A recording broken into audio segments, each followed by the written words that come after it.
Good afternoon, everyone. Welcome. I'm Dr. Pam Schaff, and I am the director of the HEAL program. And it's my pleasure to welcome you to our Art and Medicine event today. Today's event continues the HEAL program's mission to align the work of artist patients with the core medical school curriculum and to foster enhanced understanding between patients and future healthcare professionals. Today it's my pleasure to introduce our artist, Melissa Watkins, who will be in conversation with our artist in residence, Ted Meyer, and with Dr. Joanne Weidengarten, a psychologist representing Our House Grief Support Services. So I will turn it over to Ted. We'll take it from there. All right. Thank you all for being here, and I'm so excited to get this going. All right. We're going to start with just a few numbers. So this is from the American Cancer Society. 300,000 cases of breast cancer a year. So you're all going to run into this. And this is just one story, but it's kind of an amazing story and an amazing person. So we are going to start with your history of the last 3 years. Do you need it, or can you have it memorized? I think I have it memorized. Okay.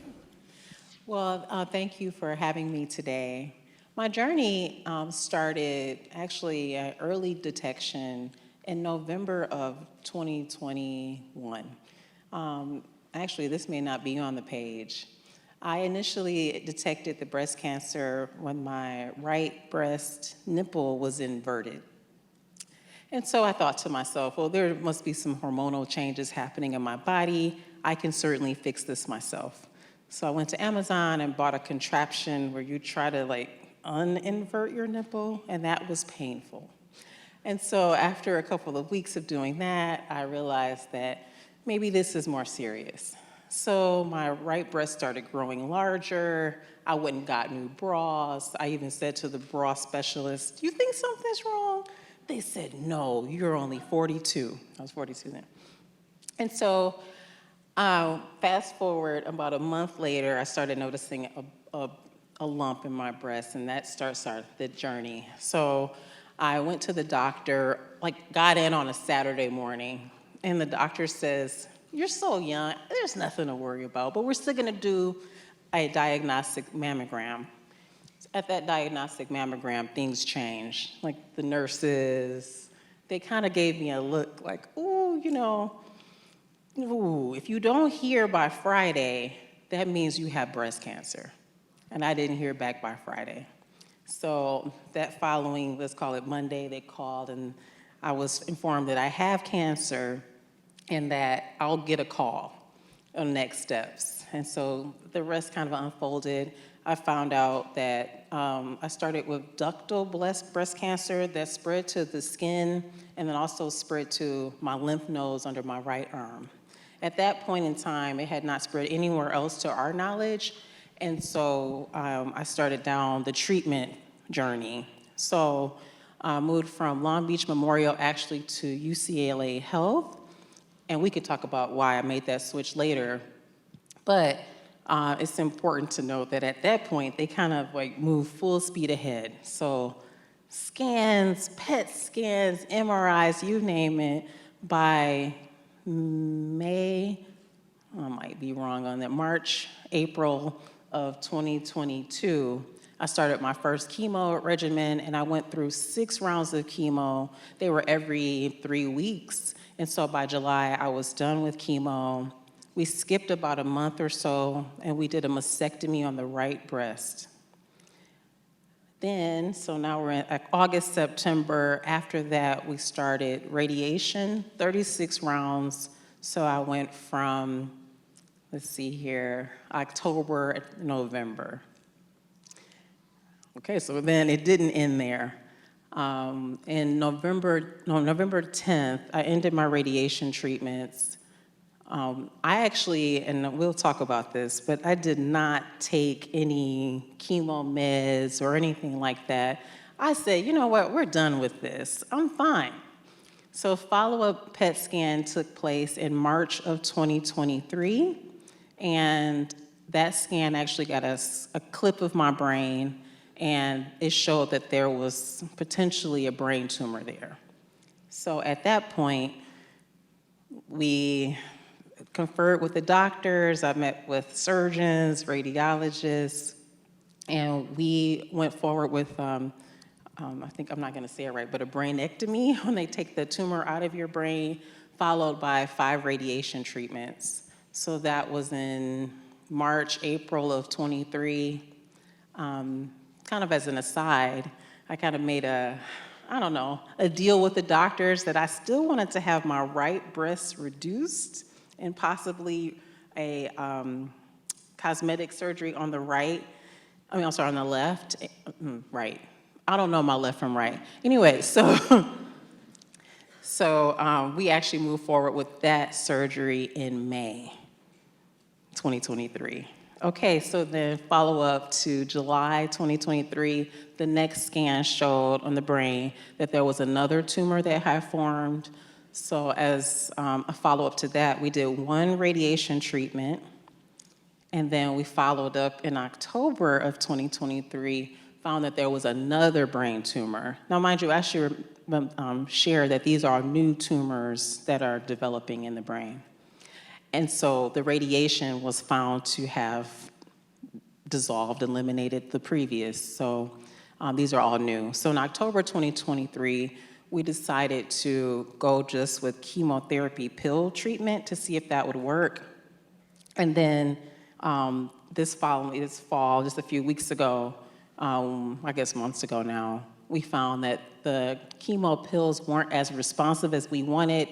The tumor that was found in the fall had grown, and so I went through 5 more radiation treatments in December. That brings us to date. So lots going on. That's my journey. All right. It's just amazing how much time and effort, not just emotionally, and you can get into the grieving and the emotional part, but just the time, because you kept your full-time job during all this. You had to balance all this, and that's something when you guys are dealing with patients, they have their full lives to deal with at the same time while they're getting this much treatment. But let's talk about your artwork, which is downstairs, and if you guys haven't had a chance to go to the gallery yet, it's right down below us. Fashion, how do you link cancer and fashion? What's going on there? Sure. So I have always had an appreciation for fashion.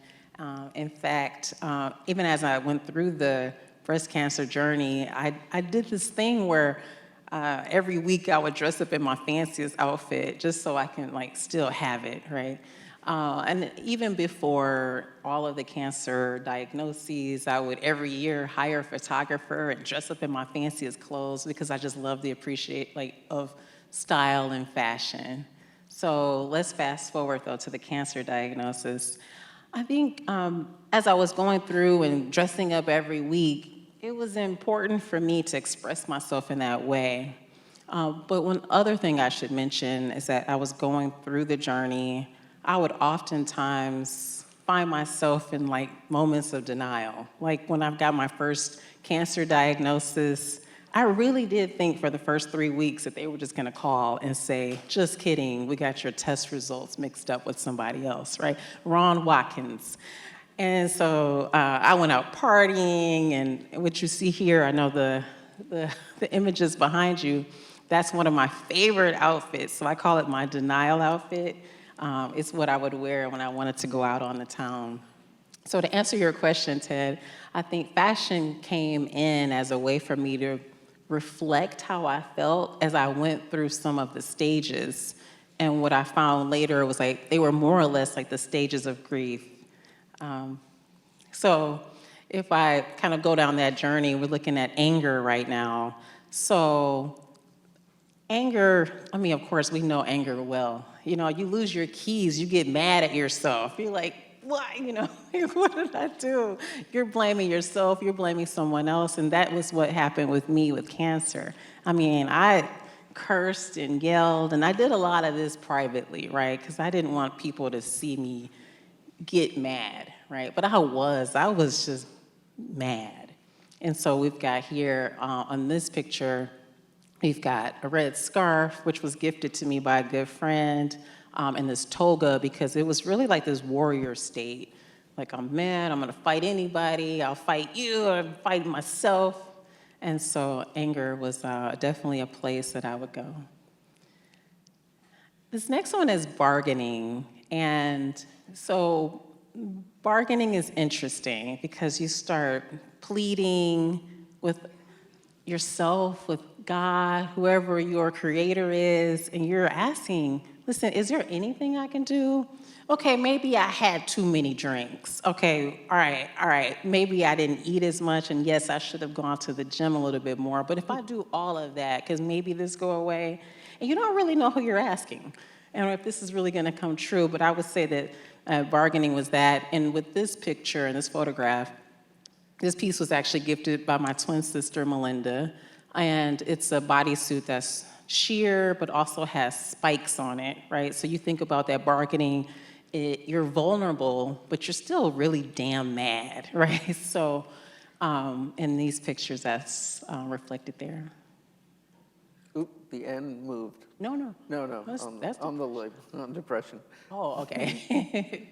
So depression is one that we know well. I think once you come out of the bargaining and you realize that maybe you're getting to the point of this is it, but you really don't want that to be it, right? There's some shame, there's some hiding from yourself, hiding from the public, just being down, despair. I mean, we know depression, right?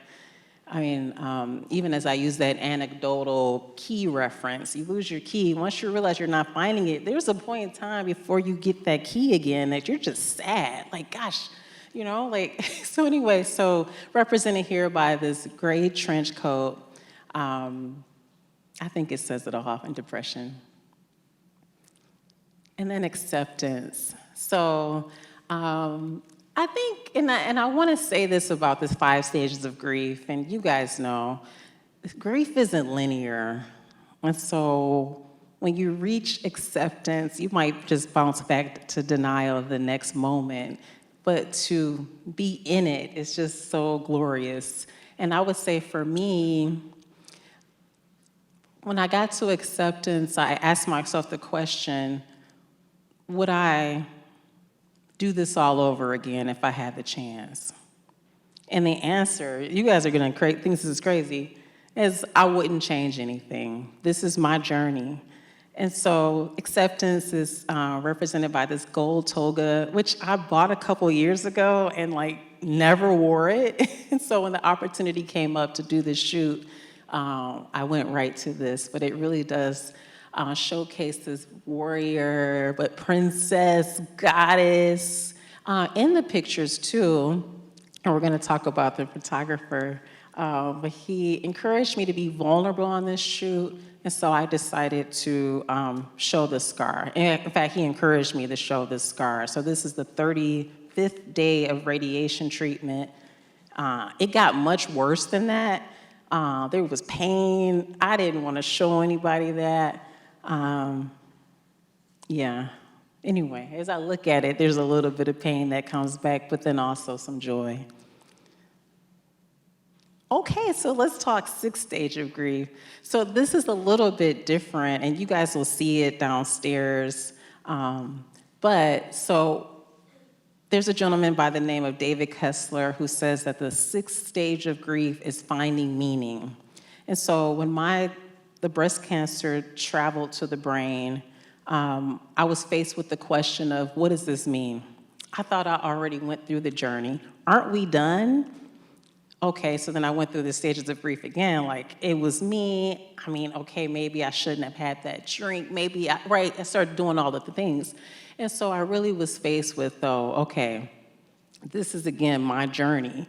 And so I represented the 6th stage of grief with 5 elements. So we've got air, water, spirit, earth, and fire. And this also represents the brain radiation, because I wanted to show people that pretty much what brain radiation masks look like, and from my perspective. And so all of the pictures also have robes to represent the medical process of grief. I wish all robes looked like that. But and so this one is spirit. So where's the mask now? Does it have a place of honor in your house, or did you hide it away? No, no. Okay, so all artwork, all photos, including the masks, are in my bedroom. So I look at them every day. Every day. All masks. You know. So when we met, someone had introduced us and told me about your work, and I was just so taken by how forward-thinking you are and how happy and the smile of yours. And I thought of this quote, which has always been one of my favorite quotes, and I'd like both of you guys to talk about this. How you look to the future, knowing, sitting there waiting over the weekend for the doctor to call you, and how you deal with as a grief counselor, and how do you get people to keep thinking the future, that they have a future, and if they don't have a long future, to use the time they have left in a way that helps them and the people around them. Why don't you start? Sure. I think as I went through the entire journey, you start thinking about death immediately, right? And so the question has been coming up for the last 2 years: what do I want to do with the time I have left? What legacy, what's important to me? And so I think, just to answer that question, is daily I'm met with another chance to do something different that I really want to do. And I'm surprised that it's not met with like traveling or anything like that. It's more like, how can I help others? You bought a Corvette. I did buy a Corvette, but that was before. His name is Blue. So how do you deal with your clients? How do you keep them from giving up? I think it's a really good question, but I think for me, I'm going to start a little different, which is for medical students, for those of us who serve people who may be at end of life. I think the really important thing is hope matters, providing hope, but also being truthful, because we have a responsibility to give people agency at end of life. And what I mean by that is making choices, making decisions for themselves while they still can. Who do you want present? Do you want to be in a hospital, or do you want to be at home? Do you want a last trip? Do you want to have people around? I recently read an article of a woman who had a terminal illness who threw her own funeral. She goes, I don't want to miss the party. I want to be there when people are saying things about me and hugging me and telling me what I meant to them. So I think for us, those of us who work with people who may be at end of life or family members, it's really about balancing hope, comfort care for those of you who are in the medical profession. And then for all of us who work with end-of-life people is to really make sure that they get to make decisions that are meaningful to them while they still can. So, I did a lot of research on grief and things before this, and you and I had talked about this, that there are so many online tests. Are you depressed? Are you going through grief? And it seems like that would be something that you wouldn't need to take a test for. So how is it that people might not even know what's going on emotionally with themselves as far as grief and depression? I think it's a really important question. I've been a clinician for about 22 years now. I've been in some form of mental health. And until I was at our house, really not understanding how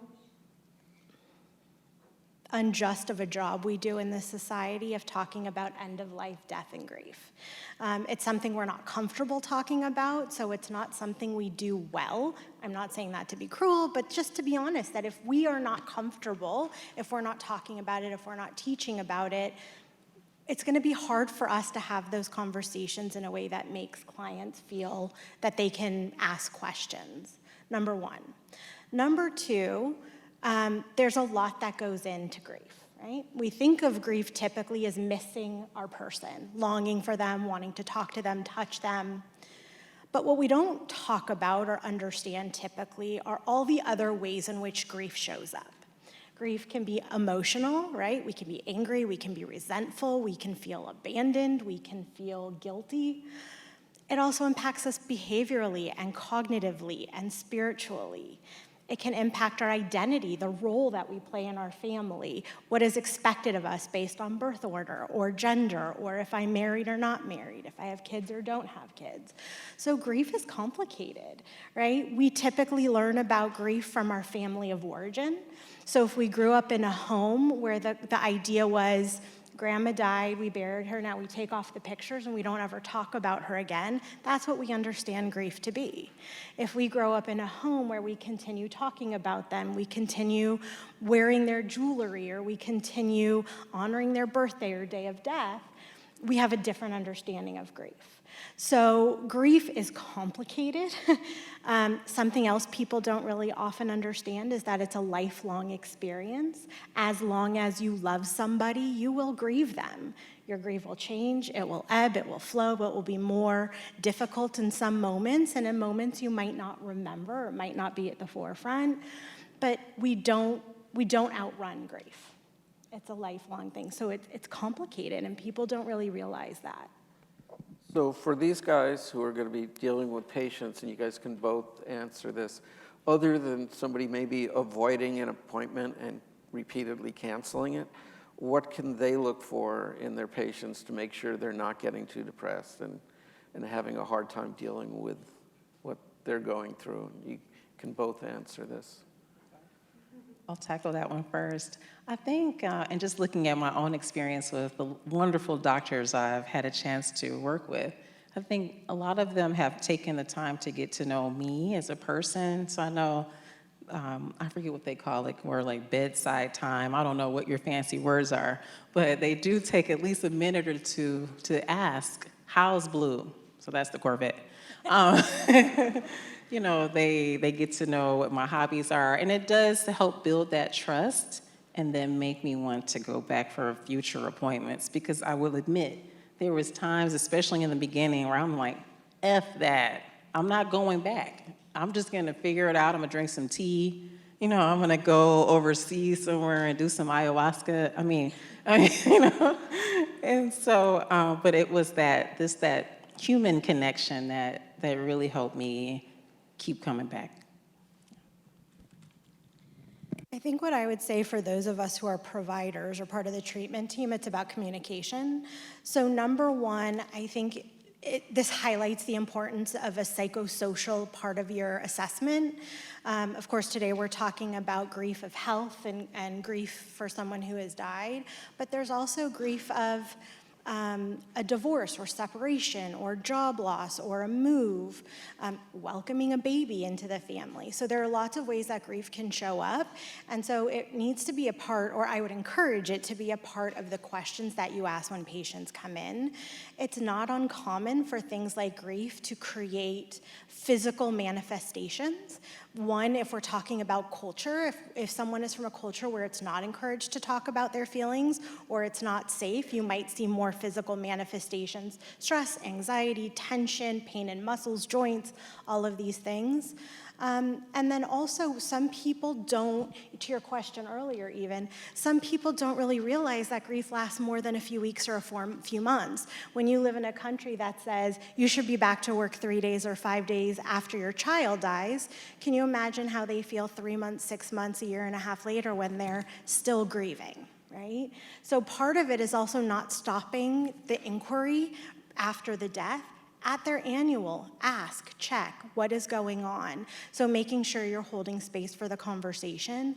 If it's not part of what you do or you're not your specialty, bring in the treatment team, bring in a nurse, bring in a social worker or a therapist that has resources and can provide information. But it's really important that you ask the questions, because the client's not always gonna know what to tell you. They might not associate their grief with their symptoms. So this gets back to we did sort of a pre-conversation the other day. Your communication with doctors, some were good, some were bad, some picked up, and I'll kind of let you two talk about this because you're the expert in this. So why don't you talk a little bit about what went well, what didn't go well? Yeah, I'll start with the what didn't go well, and I'm looking at my friend Adrian here in the audience, who went with me to one of those early doctor's appointments. And we were talking chemo and what's gonna happen, hair loss, and I'm sitting there like, oh my goodness, like, again, like, can we just run away? And so I did ask a question. I was like, okay, so as a Black woman, my hair texture is a little different. Will the cold cap work for me? So you guys probably know cold cap is supposed to, for some chemos, help your hair from falling out. And so the doctor said to me, and the nurse was right there and said, well, what's the difference? I mean, you got hair just like everybody else. And I was like, yeah, I hear you, but like, I was like, my texture of hair is different. And it was still met with this like, this like look of confusion and craziness. Now, okay, just so you guys know, the chemo that I ended up taking wiped all hair out for everybody, okay? Like, there was no saving it. There was no use to do the cold cap. However, just that lack of acknowledgement that just from my perspective, like, listen, I'm talking to people who are non-Black. So I'm like, how can I trust you with my care if you don't even respect the fact that I'm a little different from you, right? And so my friend Adrienne validated me when we got in the car. She was like, listen, that shit wasn't right. and I appreciated her for that because I was feeling a little crazy. And so we talk about advocates and bringing advocates with us to doctor's appointments. It was really important for her to be there with me. I think everything that went well I switched over to UCLA Health, and I was just met with some wonderful doctors. Dr. McCloskey is one that I will call out by name because she was my radiation doctor, and we spent the most time together. So that's 36 treatments, right? And what went well is just her walking through what was gonna happen. She's like, listen, it's going to be painful, but it's going to be okay, right? Like, she was just so honest and caring and loving, but just kept it real, to your point. Like, so when all the things happened, she was just like, yes, I know it hurts. Thank you. Yeah, I'm gonna double down and say communication is what's really important and the way you show up in the room. So one of the questions I might ask you is to share a little bit about how doctors talk to you when they were giving you your diagnoses, because these are things we've heard over the years from clients, which is, I was sitting in the waiting room, there was other families in it, the doctor came over and gave me a diagnosis or told me my person had died or whatever it was and walked out of the room. They didn't take me into a private place, they didn't ask me if I had any questions, they didn't ask if I needed anything. So the idea of helping prepare people and provide them a safe space, if you're gonna give someone a diagnosis, maybe ask them if they wanna bring someone with them to take notes, to ask questions, to drive. Maybe it won't be safe for them to drive after receiving this kind of information. Sitting equal to them like this, not sitting above them or standing above them, but sitting next to them, holding space for the silence, right? This changes their life. For us, it's part of our daily routine to have these conversations, but we are literally providing someone with life-changing information. It might impact profession, education, romantic relationship, ability to parent, finances, and so we really need to be sensitive and hold space and get comfortable allowing for quiet, whether it's for tears, for shock, for reactions. But I think the communication is really a big part, and for us to get comfortable having difficult conversations. Because if we're not comfortable and it's evident, people aren't going to be safe or feel safe asking us questions about their treatment, about what to expect moving forward. So I think those are the really important things to keep in mind.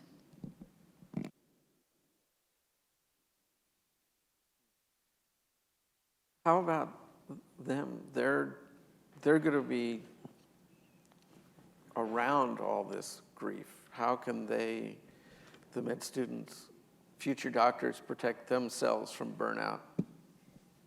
Yeah, really important, and I would say sooner than later, that you need to find, or I would encourage you to find things that bring you joy, that bring you relaxation, ways in which you can step outside of your work and your clients and embrace things that are meaningful to you. I remember early on as a clinician, I was working with clients who had chronic mental illness and psychotic spectrum disorders. Many were homeless or living in shelters, and it was really hard. I was in my early 20s, and I felt guilty a lot that I was going home to a home and an air conditioner and food in the fridge and a family who would support me. And I had to really do work to learn how to show up fully at work and then come home and take care of myself. So doing things that you enjoy, not avoiding things that bring you meaning, whether it's religion or spirituality, whether it's pets or family, playing soccer, travel, but we can't really be fully in what we do if we aren't taking care of ourselves outside. That real old saying of you gotta fill the well, because if you don't, you're gonna have nothing left to give. Burnout is real. And I know you guys, some of you are probably part-time jobs or seeing clients or patients and in school and have family obligations. And so it's really important early on to start figuring out how to implement self-care. I'm looking at some of your questions, so I'm going to ask one, and then you can go back into it. Did they talk about end-of-life care with you at any point during this, or were you not close enough that that's... So at most of the surgeries or when you go into radiation, they talk to you about, and I'm gonna lose the frame of reference here, but there's some paperwork that you need to fill out, and so we start talking about it. So if this doesn't go well, who's the person that we need to contact? And then they also talk about having on file the person who would make the decisions for you should things not go well. So also as you go through the diagnoses, we talk good, bad, ugly in terms of what could hopefully happen and then what could potentially happen if, let's say, we don't get a chance to get control of the cancer. And so, yeah, we do talk a little bit about not so much end of life, but worst case scenario, which then does take you into the end of life realm. You watch TV and the patients always live. And I would think that a lot of your patients or your clients, they sort of assume I'm going to the doctor, they're going to fix it. But you have to deal with saying to them, no, it might not turn out that way. So how do you broach it? How are they going to broach it? So the clients that we work with at our house are already grieving the death of someone in their life. So what I will say is, to back up to your other question a little bit and tie these together for end of life or clients who have died, is that a lot of times we only see cancer end in one way, or a car accident end in one way, or Parkinson's disease end in one way. So it's very easy to become fatalistic and assume that all things end in death. And so for us, it's also, again, about having a little bit of perspective, about checking in, doing research, talking to people that work in healthcare so that we're not seeing only the negative outcomes, which is really important. What was the second part of that? Do you remember? Just helping them, how do you broach the subject? Broach the subject. Do they broach the subject? So I think transparency, again, is really important. I think we need to just show up and invite the conversations. Really, typically, a lot of people will say things to us like, they kept telling us to have hope, or they said not to worry, things are gonna be okay, and finding out later that there really wasn't hope, or that it was a terminal diagnosis and that the doctors weren't comfortable saying things like end of life, preparing for end of life. I will also say culturally, it's not uncommon for certain families to feel like things like hospice or palliative care are the equivalent of giving up and no longer having hope. So if you invite that conversation, you might find some resistance. So being able to provide education about what those things are is also really important. So what do you want them to know about living with a cancer diagnosis? Because we've had a number of cancer artists over the years, and cancer has, it's such a strong word. Everyone has an association. It's almost stronger than the illness sometimes. I would say that cancer, once diagnosed and then you're like in a stage 4 zone like me, I think it is always with you. And there's people who tell me, oh, Melissa, don't name it, right? You don't have cancer. Well, let's rephrase it. We know that there's cancer cells living in my body, right? And it is talking to me right now, right? It's saying, don't forget to move later. Don't forget to not have a drink. Don't forget to eat right. Don't forget to take your pills. Wait, you're on an off pill week. It's next week, right? So I just want to say that it is always on your mind. And that just if you could give patients just that reality, but then also the hope that if you have stage 4 cancer, let's say, or you've been diagnosed with it, that you can still live a fruitful life. Like me, I'm sitting up here talking to you guys. I mean, I've got some friends. I'm planning things for the future, even though I don't know how long that future is, but I'm still going to go on. So I think just letting people know that it's possible to live with. Do you have, oh, I was gonna say, downstairs when we were looking at your exhibit, we talked a little bit about the diagnosis of breast cancer versus the diagnosis of brain cancer and how that was different for you, different from the doctors that talked to you, as well as family and friends. Can you talk a little bit about that? Yes, I think so. First of all, breast cancer it's going to sound weird for me to say it, but it's almost like a magical experience. All of the doctors are, they're behind you. There's like breast centers. Everything's pink. It's even like the aftercare after mastectomy, they put you in this beautiful surgery room, and after surgery, there's, everything is boutique and nice, and, fancy bras they give you to take home. I think and then also there's all this conversation of hope because breast cancer is so well researched. I will say I've been diagnosed with triple negative breast cancer, which is a little bit more unique and has some different outcomes. But I would say that process is just magical, right? When it metastasized to my brain, though, I can remember some of the doctors kind of just looking at me, saying sorry, and then trying not to cry.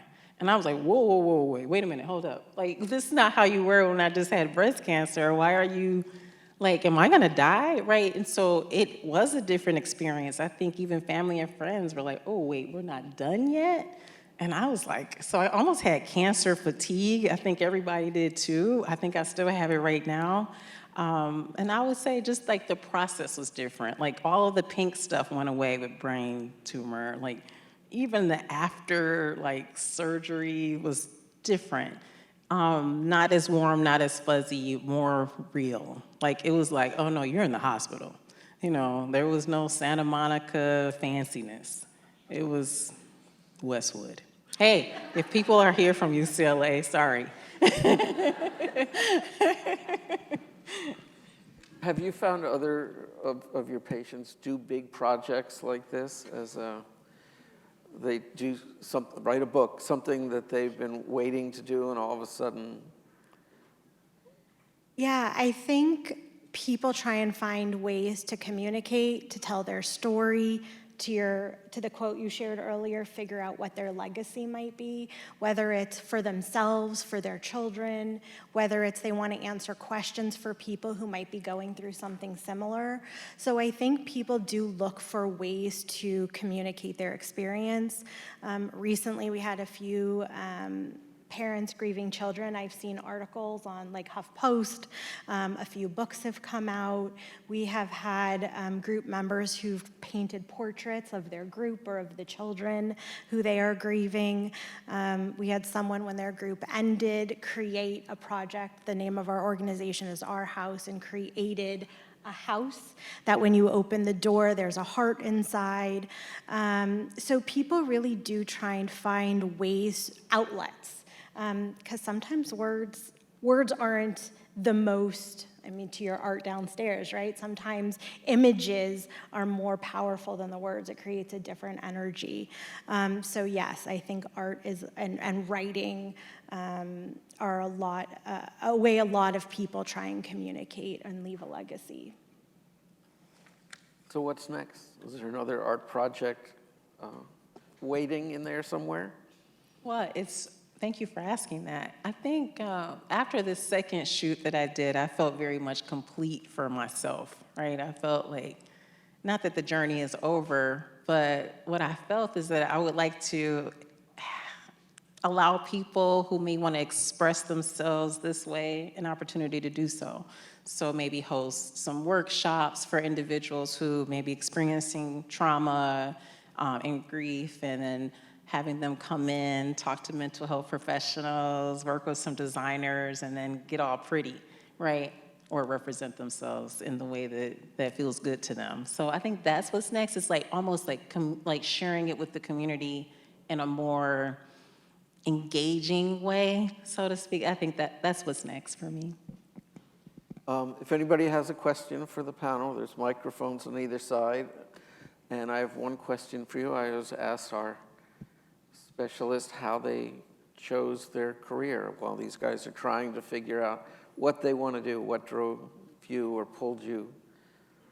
It's an interesting Direction. question. You know, early on, we're having to do internships as well, so exploring different avenues. I said I worked with chronically mentally ill. I worked with families and children in a school. I've worked with couples. But something that has always stayed with me was that a supervisor or professor once told me, follow passionate people. And so I initially didn't come to our house for the model or for the work. I came because I always heard there was passionate people there.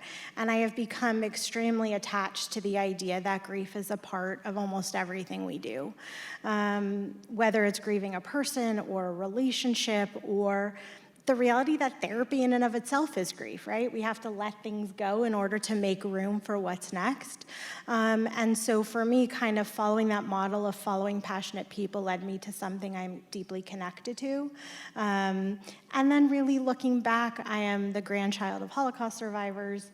I had a friend die from a brain aneurysm when I was 15, and another friend of brain cancer when I was 24. So my life has been a little flipped, that the people in my life I grieved young were actually young people, not older people, so I was exposed to grief pretty young. And I saw that what really brought me through those experiences were community.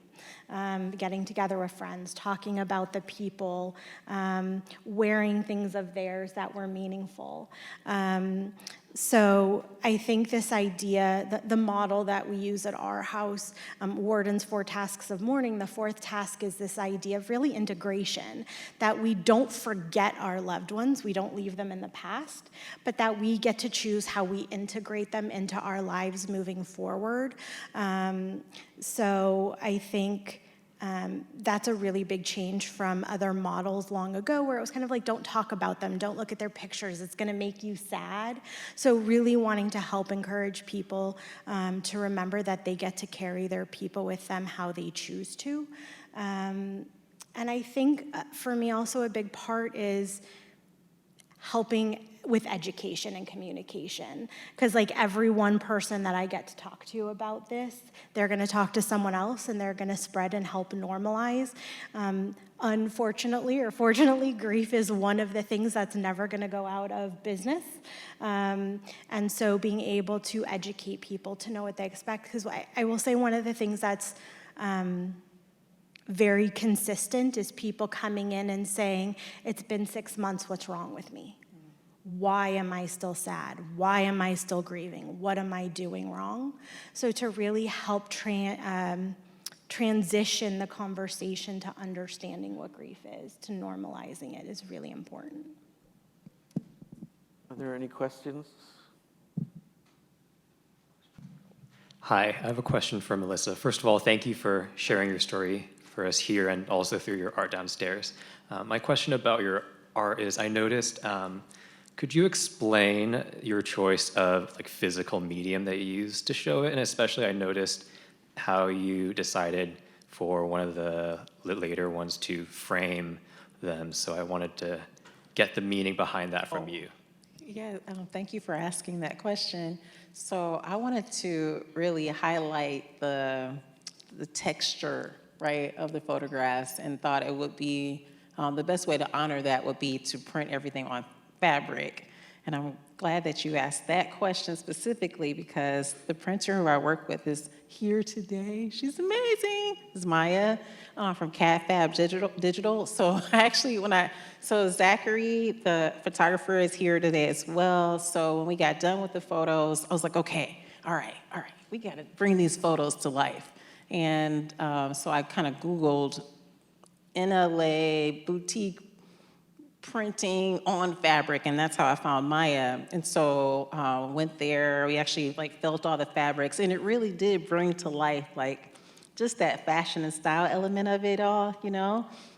And so I got a chance to like feel like all these fabrics, and we talked, and she gave me mock-ups, and it was just part of the journey, to be honest with you. See how excited I am even talking about it.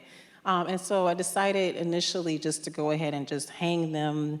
And honestly, the reason why they were just hemmed is because I wanted to be able to show them in my room and like have them as a living like memorial almost of the experience. And so that's why I went with that, just hemming. The second phase, so to speak, I went with framing because number one, I didn't have enough time to hem.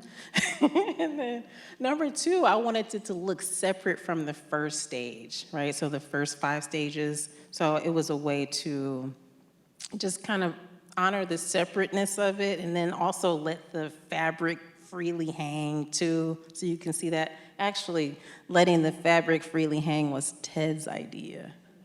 I was like, are you sure? Yes, so he was like, yes. So thank you for asking it.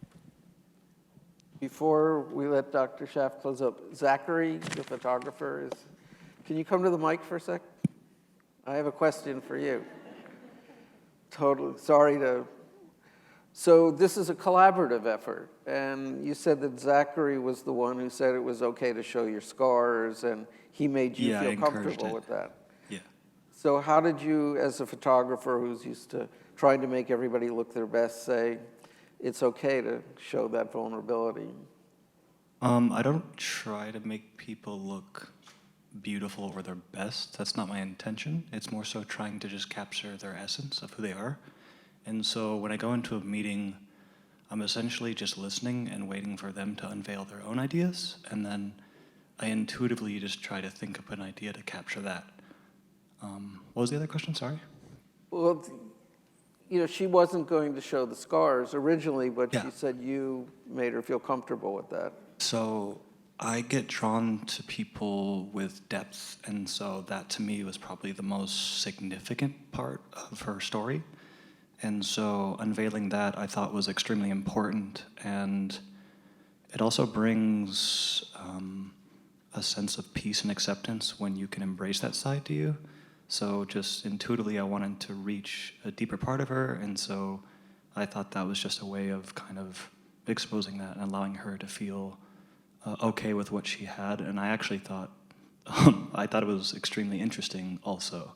And so for me, it was just a selfish want, but also like, it's also a way of her allowing her to feel good with herself and how she looks and how she feels, and show her that her uniqueness is beauty, in my own definition. Thank you. Is that it? That's it. Okay, cool. Thank you, Melissa. I just want to thank Melissa and Joanne and Ted for such a really beautiful conversation. And Melissa, thank you for sharing your work with us.